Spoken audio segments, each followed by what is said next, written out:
Coming up next on the Jeff Crilley Show, we're going to talk to a refreshingly honest marketing strategist. You'll hear her journey just ahead.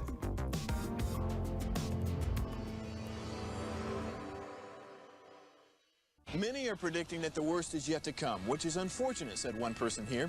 Until now, they've enjoyed the reputation of being the nation's icebox. Watched a burglar in his home this morning by webcam. As a journalist of over 25 years, stories are what make my world turn. Reporting live from the Dallas newsroom tonight, Jeff Crilley, Fox 4 News. But in 2008, I took the jump from my familiar life and started a PR firm from my home. We're talking about anyone with a camcorder like the one I'm using becomes a television network. We started slowly growing the company, and we now have over 100 clients, and we've branched into the world of live digital broadcasting. I now own 8 different TV studios and have a huge team, and the stories that I now get to share are sometimes the most important of my life.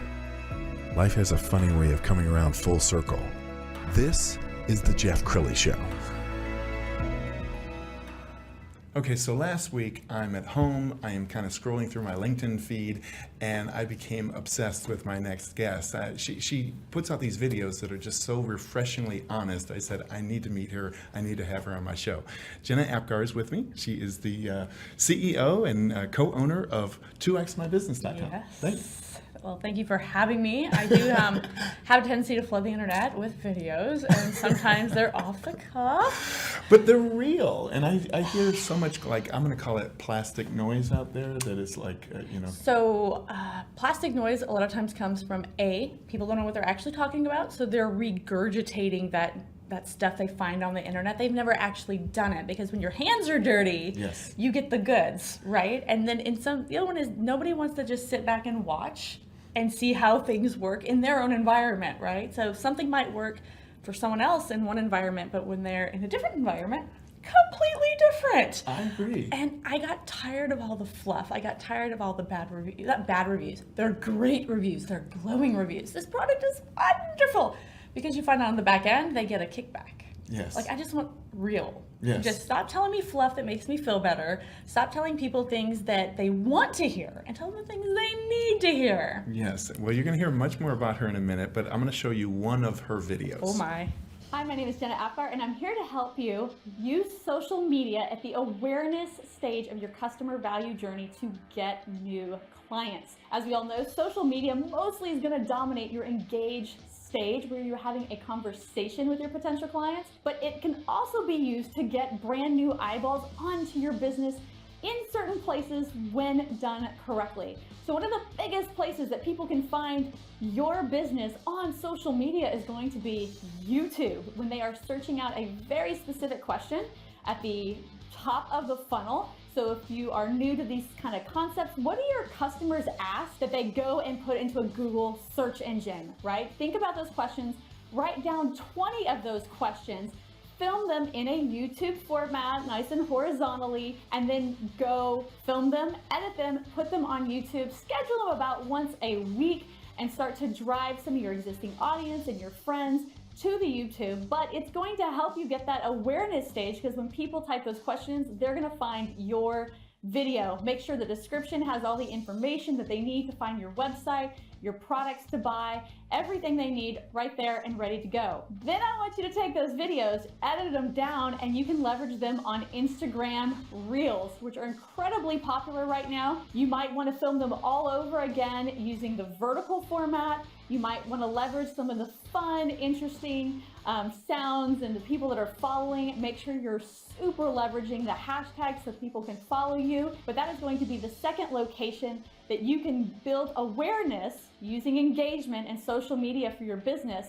And one of the third ones is going to be Facebook and Instagram on your business page, but also sharing those posts into groups.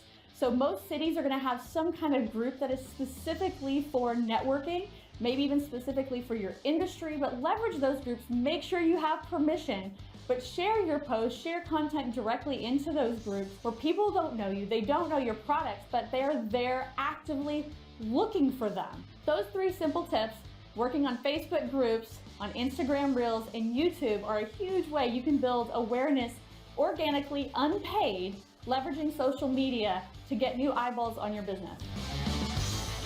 Wow, I am so impressed. And you hang out with business owners all the time. So All the time. And she has a very successful networking group, or 2 or 3. Or 3. We split it off, so we used before COVID. Everything's before COVID. We did one with everybody. And that's one thing. But this time we were partnering with a gentleman with an application called Roog that connects minority-ish business owners. He calls it affinity marketing. So we have now a networking just for women. We have one just for veterans. We're going to look at starting one just for Black business owners and another one for Latino business owners. And down the line, hopefully we can find someone that will help us with Asian business owners. But the rooms are different. Sure. When you break them down a little bit, and people have a different way to relate to one another. Talk about veterans, because you are one yourself. I am, which is the way I can do one, right? Man, so right out of high school, partially, my dad's a veteran, his dad's a veteran, my other grandfather's a veteran, my uncle's a veteran. Like, when I had to do things, you have to make things, I didn't know what to do. I had a background in communications, a major in high school, at Hershey High School in Wichita Falls, had a great program. But Mad Men was the only thing, like before the TV show, was this cutthroat marketing. And I was like, I'm too nice for that. Let's go to the military, because that's easier. And did strategy and intel as an analyst, and came out a little less nice. A little bit more, right? Well, I hang around guys all the time, right? And pilots, and they're just constantly insulting you as a means of communication. So you can start to give it a little bit more, and you're a little bit more confident. 6 months in tech school, death by standing on stage, public speaking, whether you liked it or not, having someone count how many times you click a pen, or do this grandiose, and ums and likes. And we even had Old Man Flaherty who would go, We've got timers. How long did he make this annoying sound? Fun stuff. You have an amazing journey, and I urge you to follow her on social media, because you come across these gems. And I think you did this a little while ago, but it is so relevant. Let's go ahead and roll that now.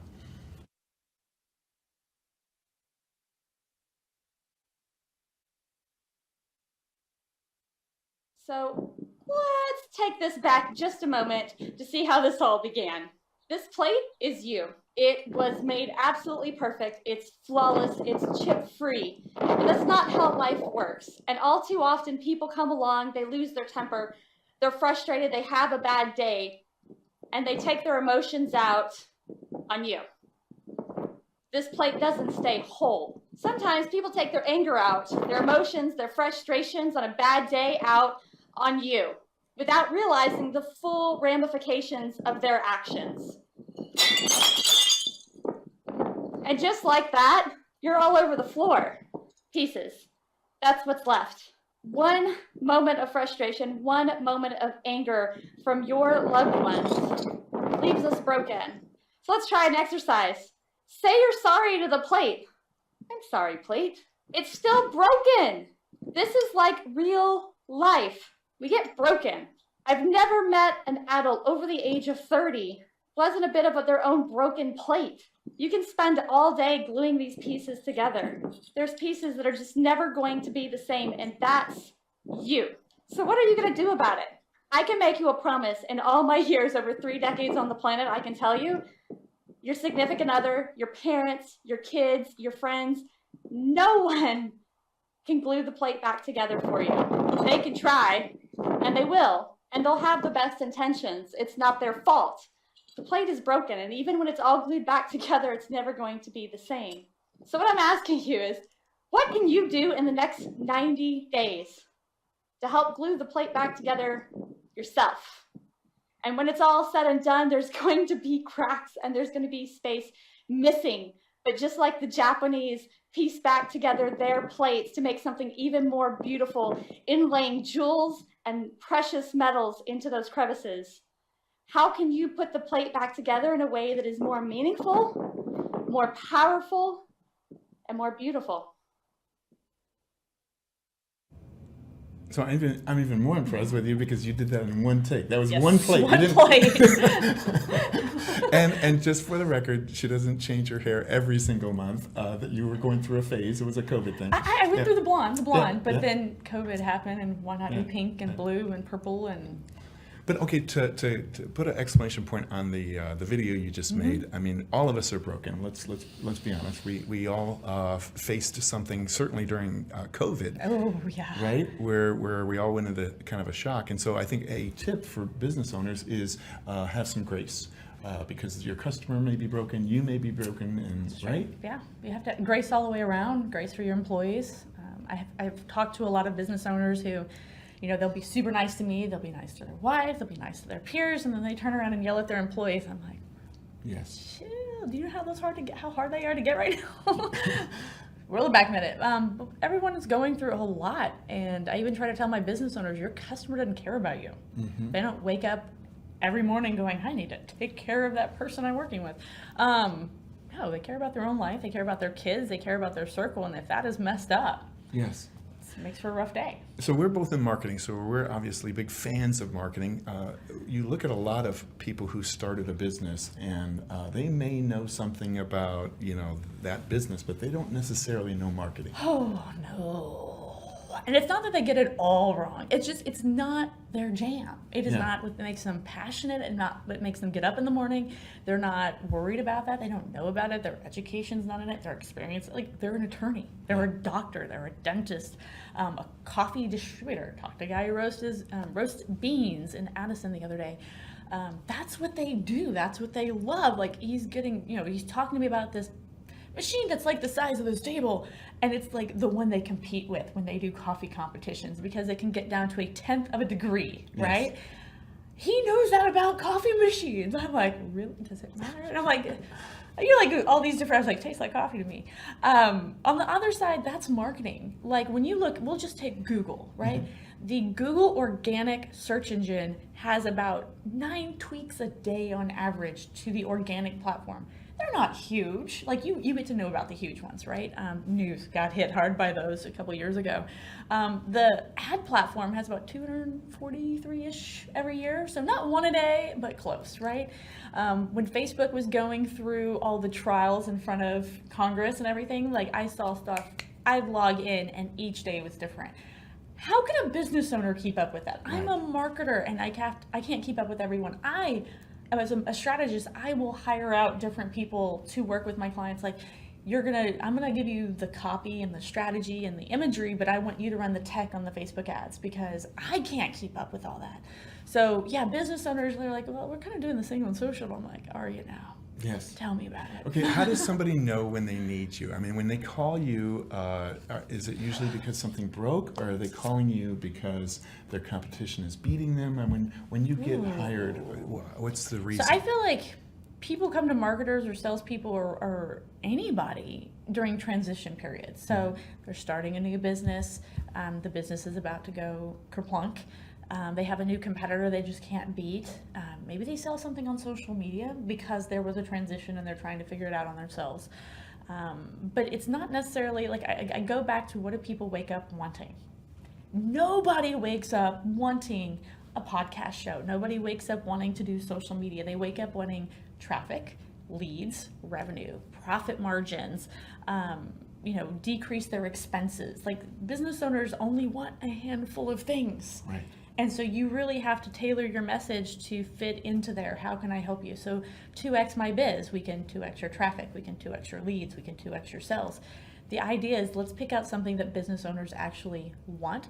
And a lot of my customers, besides like referrals, which we get a lot of, when we're bringing in new people, it's not because we have great SEO, right? Everyone loves, SEO, that's about to go away.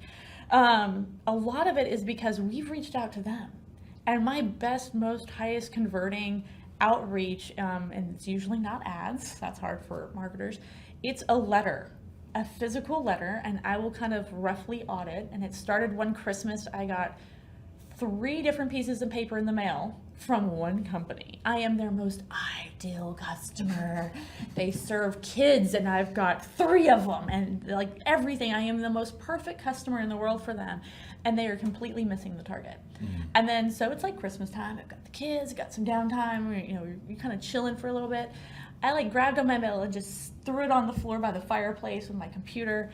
and I start just going through their website, and I go through their social, and I do the things that I can do for my customers, but I just kind of do it for free for them. I'm just tired of the mail. I'm like, you're killing my trees, okay? You're just running them through the mill. And I send them a letter that's like, your website sucks, your social sucks, this sucks, that sucks, everything sucks, and here's why it sucks. And if you don't believe me, here are the symptoms. So just like a doctor, here are the symptoms you're probably seeing in your business of why it sucks. I sent like 6 of those out, got all sorts of calls.